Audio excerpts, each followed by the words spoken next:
and Clark to the right. McConnell in the backfield. Pistol formation. Here it comes. Snap is taken. Scarlett looking to throw. Has to throw. It's tipped, and it's caught by McConnell! Touchdown, Huskies! Hi, I'm Wes Fromm here with head coach Tom Kearly of the football Huskies. And Coach, big win over the weekend down at Northwood. Talk about the game. Well, I probably lost a couple years of my life, Wes, and I haven't got that many left, so that was kind of disappointing in that respect. But it was a football game that had tremendous changes in momentum, if you would. I thought our first half we played very well, especially defensively. I mean, I think they had 6 3-and-outs and one drive that we stopped down in the red zone. For the whole half, I think they had less than 100 yards of offense. Offensively, we capitalized on one of their turnovers in our first drive. We did a real nice job of driving the ball and score. But we made mistakes. We had 3 drives in a row where we had 6 or more plays, got the ball inside their 20-yard line, and got 0 points. And we thought at halftime, realistically, we had a chance for it to be 28, 31, 35 to nothing, and it was just a 2-score ball game. I think a big turning point in that ball game came on the second half kickoff when they took it all the way back down inside our 20-yard line, got some life, got a score, and then from there on it was a situation where we were in a very tight football game, and there came a time there in the fourth quarter where we did a lot of things to try to lose a football game. We did not do the things that we needed to do to win. Fortunately, we got a bit of a gift, but we did have a great drive. The last drive, 9 plays, 51 seconds. I think there was 2 seconds where we were not, actually running a play and made some key plays. Talk about the play of the defense in that first half, because obviously you give up 0 points and then they end up with 31. It was a tale of 2 halves. What were you doing right in that first half? Well, I think part of it was they were playing a new quarterback. I think it took a while for him to get his rhythm. I think we came at him, from some different angles. They did not really establish a run game against us in the first half. We tackled well, in space. We got some pressure on the quarterback. Nelson Winkie had a great interception, and we were attacking them. And I thought, at halftime, we were in pretty good shape defensively. And then, in the second half, most of the third quarter, we still played, pretty well. And but they had the short drive off the kickoff. You gave them 7 points on the fumble. So those were 14 points that really defensively, really weren't our fault, for our defense.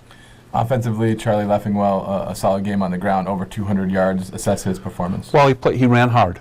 Okay, he ran hard. He ran north and south. There's some cuts he missed. I thought it was probably as well as we blocked the front part of the defense. Maybe all year.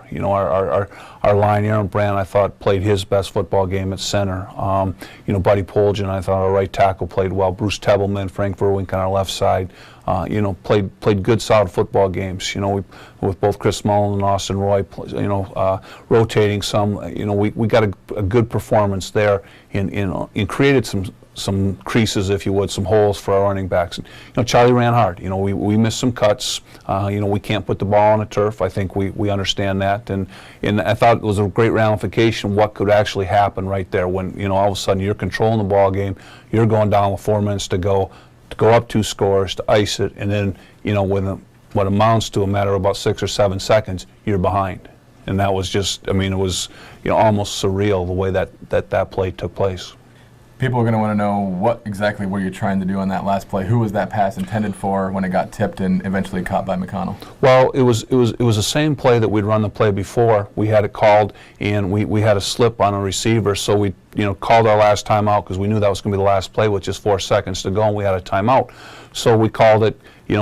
Players in this coaching staff felt, hey, we had a chance to run the same play. We added one little change in a route on the back side, tied it through the ball into the deep part of the end zone, going to Brandon Cowie, and their linebacker made a great play about probably 4 or 5 yards deep in the end zone. He saw it was coming and made a great play to tip it, and then we're fortunate that he tipped it back into the end, to the front of the end zone, and there, Jordan just happened to be right there and caught it, and the referee went, the referee saw it right away.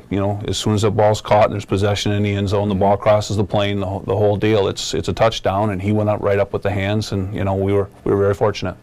Well, you carry a little momentum now into home stretch. You got 3 of your last 4 at home. We talked at the beginning of the year about how it would be nice to be home at the end of the year. We had that rough stretch on the road early with all the games on the road, back-to-back Findlay and Grand Valley. Now you come home. What's the feeling as you come back home at Sherman Field for 3 of your last 4? Well, we stressed all last week the importance of that ball game, the difference of being 3-3 and 4-2. You know, if we're 3-3 right now, you know, we're a 500 team trying to prove that we can, you know, beat anybody and have a winning season and do all those things.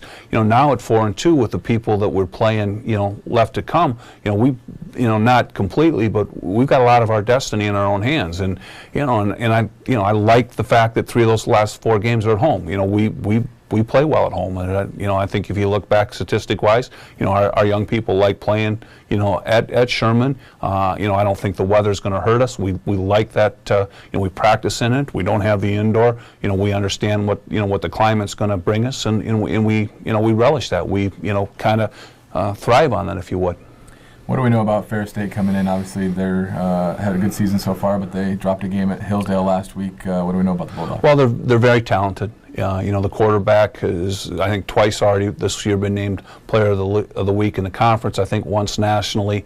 You know, can hurt you, you know, with his arm, but especially right with his legs. You know, I think he's 3rd or 4th in the league right now in rushing as a quarterback.